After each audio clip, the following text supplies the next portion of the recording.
Thank you, thank you. Hey, good morning, good afternoon, everyone. My fan club is right here. Thanks for being on time. Appreciate it.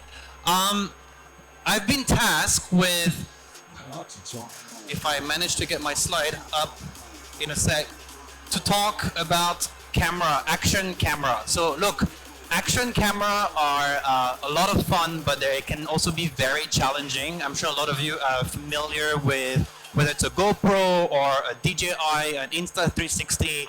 But the reality is that if you don't necessarily know how to manage them, it's going to be a little bit challenging. Now, before I introduce myself, I'll be very honest. I've had a love and hate relationship with action cameras for the past 10 plus years. I love them, but they frustrates me a lot. So over the years, I've tested a lot of different kind of setup, and I believe that today I have something pretty optimal. I still think it can get better, but I'll share a little more about why I have this love and hate relationship. Now, for those that I've never met, the one that are outside the fan club, my name is Baptiste. You can call me Bap. I've been based in Southeast Asia for more than 20 years. I spent about 7 years in Vietnam, 1 year in Singapore, and I've been based in Malaysia for the past 8 years. I have the privilege of creating content in partnership with a couple of brands, including Sony, DJI, as well as AOI for the past couple of years. And my girlfriend and I are owning a studio in Kuala Lumpur, Malaysia, where we actually spend a lot of time creating commercial videography. So we spend a lot of time thinking of how to create the best videos on land as well as underwater, and this is what I'm going to spend a little bit more time on today, essentially. Now, I've been diving and I've been trying to get the perfect shot for the past 15 years. I became a dive master back in 2016 in Vietnam, where I took my DM, and ever since I've logged more than 1,000 dives, and a couple of years ago I actually got into technical diving. So this is a photo of me while technical diving-ish, AI generated, of course. And when I'm not creating offline, I'm also creating in the air. So I fly a lot of drones, so whether it's an action camera or a drone, every time we go diving, I'll try to be capturing some of the beautiful shot above water, and then we're gonna try to kind of see what we can see and capture that kind of video. I'm doing a bit of photo, but as I mentioned a little bit earlier, I'm a little bit more focused on video rather than photo, but every now and then I'll capture a couple of shots that I believe look pretty clean. But when it comes to underwater, there's a lot of challenges, and this is some of the shots that I've been able to capture over the past couple of years as I was perfecting my setup. So I'm going to break down my entire setup for you guys, share a little bit more about what are the camera, what are the gears, what are the accessories, what are the settings, and I also talk a little bit about the editing side of things, which is very important. You can see Cheryl down there, right there, photobombing my shot. Now, when I started diving 15 years ago, I was like, wow, that's a very expensive hobby, right? I'm like, wow, this license that I need to take, then the next one, and I'm like, whoa, this is much more expensive than I thought. But the reality is then I bought a camera, right? Then I bought another one, and then I eventually realized that videography were the most expensive hobby. So now in that situation where I have two hobbies that are costing me more than they should, but look, this is always a pleasure when you get a pretty amazing shot altogether. Now, in the last 10 years, I've tried pretty much every setup there is, right? Whether it's an action cam, I've tried 360s, I even took my iPhone underwater, I took a Sony camera underwater. So I've experimented and I've tried a lot of different kinds of setup to kind of conclude that what works really well for me is action camera if you have the right equipment around it. So again, I'm just going to be sharing a bit more on my own experience. I know a lot of you shoot with other gears, but as far as this presentation is concerned, we're going to talk a little bit more about action cameras. Now, my current setup, and I'm gonna break it down. You have it right here, as a matter of fact. But I'm currently using the DJI Action. So I started with the DJI Action 2, 3, 4, 5 Pro, 6, and obviously as the time goes by, cameras get better, sensors are getting better, the quality is getting better. So this is essentially what I use for most of my shots. I'll talk a little bit more about the settings in a little bit, but this is kind of what I'm going to. Now, this is the main reason I'm very frustrated with action camera. Now, whether you're using a DJI or a GoPro, you'll probably face the same issue. The first thing is it's really hard to rig, right? Like if you have your action cam, you have the housing that comes with it, you can't do much. You have the handle, but that's pretty much it. It's really hard to connect a light. It's really hard to put a lens, if even possible. So the rigging part of things is actually much more challenging than it should. So that's the first thing.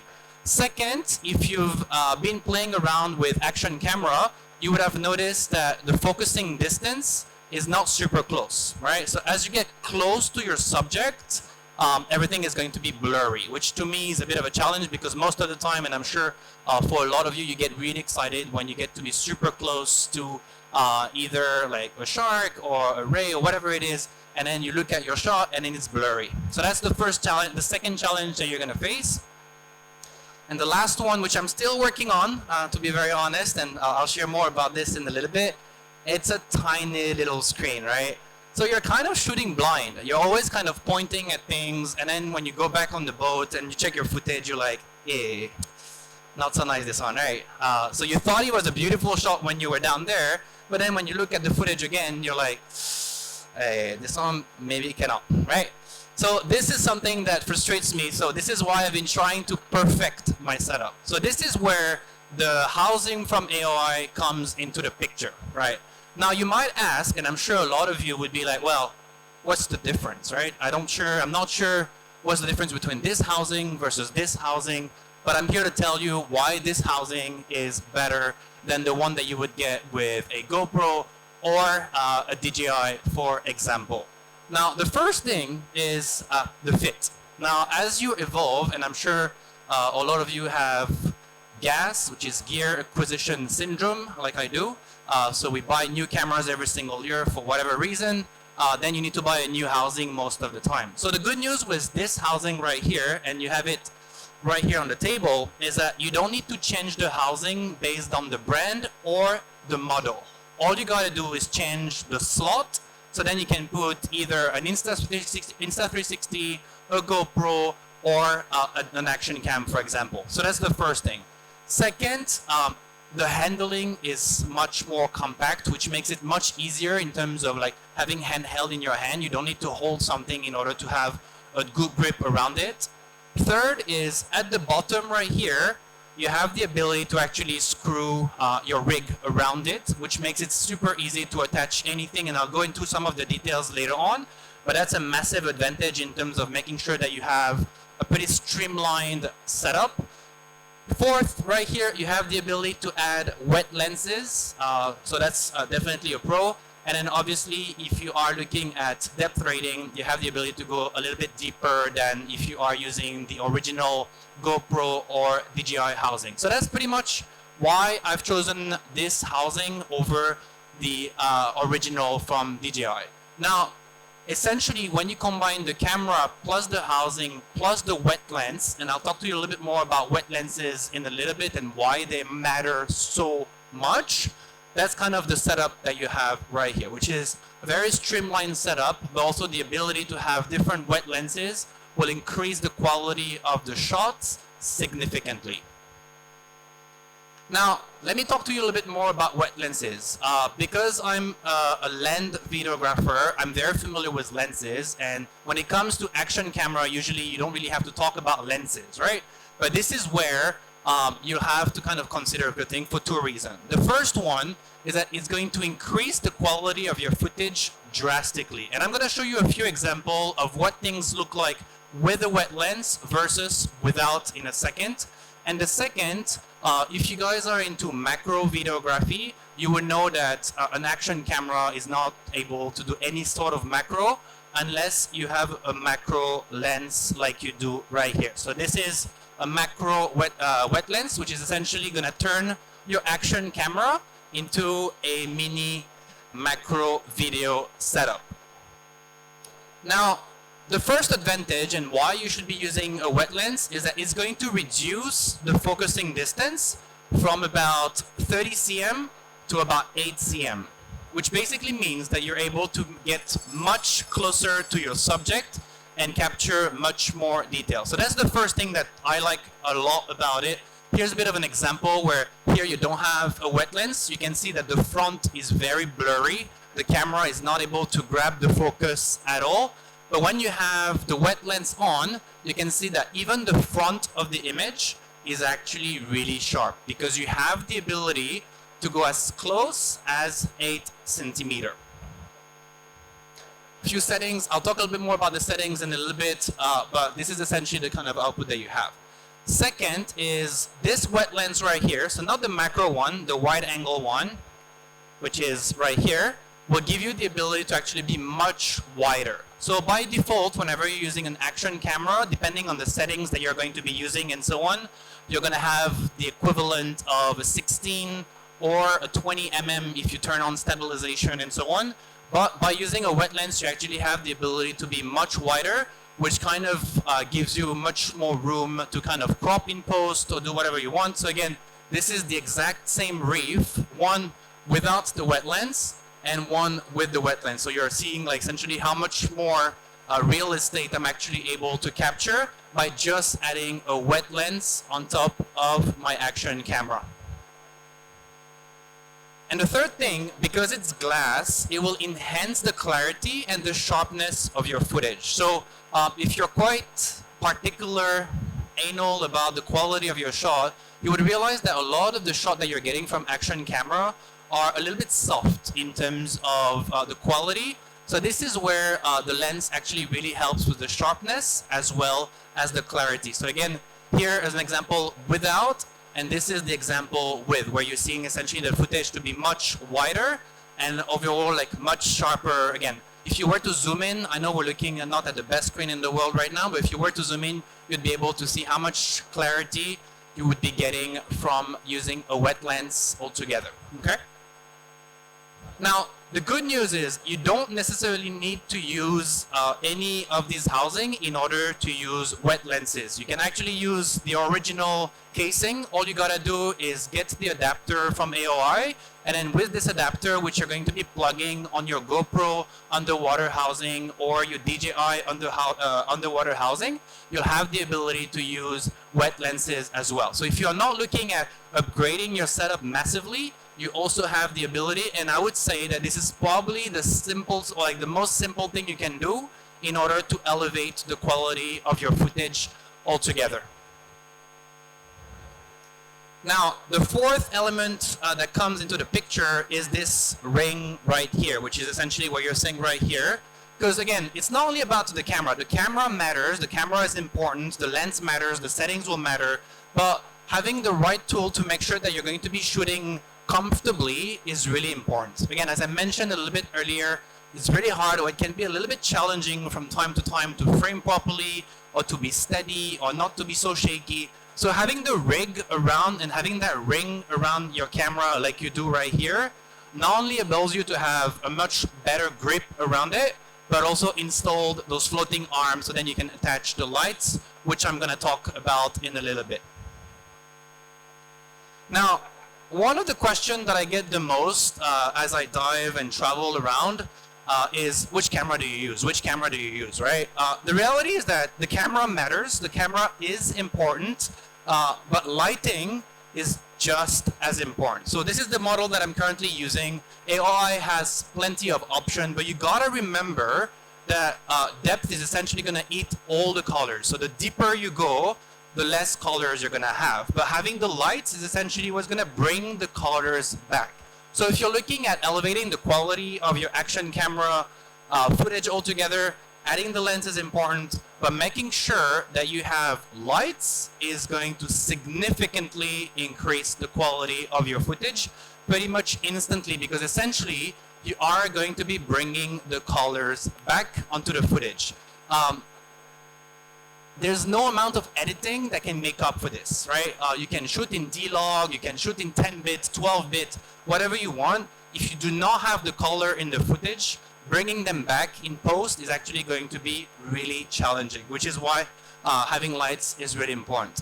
Now, there are two ways to fight this. The fact that the colors are going to be disappearing as you go down. The first one is obviously natural light. So I know some of you, especially GoPro users, would use like filters and so on. So filters can be a solution to a certain extent and to a certain depth. But most of the time, the solution is going to be video lights, right? Especially if you are always going to be in that mid zone where you're diving between 15 to about 30 meter. Video lights is essentially going to bring all the colors back and then give you all the freedom that you need in post in order to elevate the quality of your footage altogether. Now, in terms of, and this is getting a little bit technical, but if you are not familiar with video lights, what you do want to avoid is to point the light at the subject, right? So let's just say you have a shark coming at you. You do not want to have the lights pointing because you're probably going to overexpose your shot a lot. So what you're trying to do is essentially angle the lights outwards, where you do want the end of the beam to kind of meet in the middle. So then you have a much softer look and a much better footage altogether. Again, we're getting a little bit technical here, but if you've never used video lights, you gotta remember that you're not pointing the light as your subject. Now, as I mentioned, this is essentially the setup. This is pretty much what you have right here. Now, with this setup, I'm pretty happy because I've solved 2 out of the 3 challenges that I'm facing. Remember, I talked about the challenges of using an action camera. I can rig it up now, so I have like my setup right here. I have extra lenses on top, so I don't need to put anything in my pocket, which makes it really easy on the dive. I've reduced my focusing distance to about 8 cm thanks to the wet lens, but I'm still facing this issue of that tiny little screen. So if you dive and you use action camera and your vision is not as sharp as it used to be, you would realize that sometimes framing is very complicated. So this is where again, this is a setup that is currently, to my knowledge, only available for GoPro users and not DJI user. And because I'm a DJI user, I do not have access to this setup just yet. But this is going to give you a much bigger screen where you have the ability to kind of have a much better sense of what you're shooting instead of kind of guesstimating whether whatever you're shooting is in frame, whether it's the right way, whether it's straight. So again, this kind of setup really helps in terms of making sure that you are framing properly, because believe me, way too often I go back on the boat, I look at my footage and I'm like, it was not as good as I thought it was. So this is essentially something that's going to help. I think they have different series, so you can check them out at the AOI booth over there under Big C. And you can kind of see how much more real estate and how much a bigger screen can actually help elevating the quality of your shots. Now, with this, you've kind of solved all the key challenges of using an action camera, which hopefully will make your experience much more enjoyable. Now, do it your own way. Like, this is my own rig. This is what I've built over the years. I'm sure it will evolve. It will keep changing over the years as I go on the next dive trips and so on. But start with what you're comfortable with, and you can kind of build your own rig based on what you're trying to do and based on what you're comfortable with. So just something for you to think about. They have all different kinds of lenses. Depending on which camera you're using, you'll use one of the inserts in order to make sure that your camera fits the housing. So you can just build your own rig. Now, this is the second most asked question that I get when I go on dive trip, which is a question Cheryl asked me a few years back. She's like, I'm a very good photographer underwater, but when it comes to videos, I don't know what to do. Like, do I point? Do I chase? Do I go from left to right? Like, I'm a bit unsure. So these are essentially a few quick composition wins when it comes to video. The first thing is always try to shoot up. Whenever you're shooting your subject up, your subject is going to look much more grand. So instead of looking and shooting down, which a lot of people do, where the subject looks very small, shooting up or eye level is essentially going to make your frame look much better. Third, move slowly. Like, you don't want to do like that kind of stuff underwater with your camera, right? Like, you're going to end up with very crappy footage. You're not going to be able to know what to do with it. So try to avoid movement as much as you can. And this is where being very steady really helps as well. You don't want to move too much underwater because then you can't really use the footage altogether. I like to play with negative space as well. Negative space really helps elevating the quality of the footage. So try to frame in a way where you have maybe like the rule of third, where 1/3 is your subject and the 2 other thirds is just the ocean. Now, you've got the shot, right? Good job for getting the shot. This is just 50% of the job, right? You saw what you wanted to see, you managed to get super close, you captured the shot, you did not forget to press record, you have something that is usable. So that's great. But this is where editing comes into play and is gonna make a massive difference in terms of the colors. So this is the footage that we captured in Tioman a few weeks ago. This is Stacy, I think she's at the back somewhere, where essentially you can see what the footage looks before versus after. Now, most of the time, these are my settings. Most of the time, I'll be shooting in 4K, so I have the freedom to zoom in. I'll shoot in 60 frames per second, so I have the ability to kind of slow it down, because most of the time, things look a little bit more elegant whenever you're slowing them down. And I always shoot in 10-bit D-Log. 10-bit D-Log essentially means that you have much more freedom in post whenever you are editing. So this is how you go, and I'm just going to walk you through how I go from this to this so you have a better sense of this. So now, when you come out of the water and I put my footage into my laptop, this is what I have, which is a very sad shot to a certain extent. There's no color, there's not much. So the first thing that I'm going to do to go from my raw footage to go to something that is a little bit more usable is color and exposure adjustments. I'm just going to add colors. I'm going to kind of balance my exposure, my contrast, and so on to get something a little bit more usable. But there's one thing that you need to understand is because there's water, your subject's colors are always going to be off. They're always going to be very blue. So if I mask her out, she's very blue. If you see her in real life, she's not blue, right? Nobody is blue, right? So the idea here is to always kind of mask out your subject and then color grade this to then get something like this. Where if you go from before and after, when you have no mask versus a mask, massive difference, right? Here, again, because the screen is probably not the best and so on, and you're not zooming in, she's very bluish. But if you're masking her out and you're removing the blues, then you get to a point where your subject is essentially much cleaner. And that's true for everything. This shark right here, I can guarantee you if I remove the mask, you don't see the shark. Because the shark is completely blue and it's not very usable. Same for Jewel right here, right? If I don't mask her out, if I don't remove the blues, the colors don't look natural at all. So masking is everything when it comes to video. I know it sounds a little bit technical and a bit daunting for a lot of you, but masking is available on most software nowadays. It's available on CapCut, it's available on Edits, it's available on Final Cut, and it's pretty easy and straightforward. Here's another example where essentially here if I'm just bringing the colors back on my footage, I mean this is a pretty decent shot, but the reality is that the turtle will look really blue. And I don't want the turtle to look blue because the turtle is not blue.